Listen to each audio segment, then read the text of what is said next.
Guys, itong sinasabi ko sa inyo na prank, pero yung prank namin is kid lang. Yeah. Tapos, basta yun lang. Si Ella. So, ayun guys, hindi naman pagsapakon si Ella.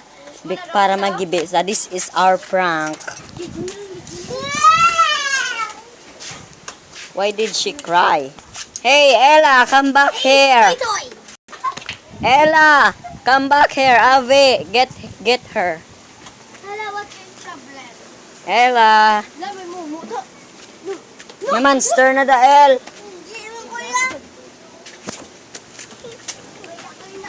Why did you crying? El. El. Ano problema? Tama na, game na. So, Ella, this is our prank. Prank lang namon. We're sorry. Bye, guys.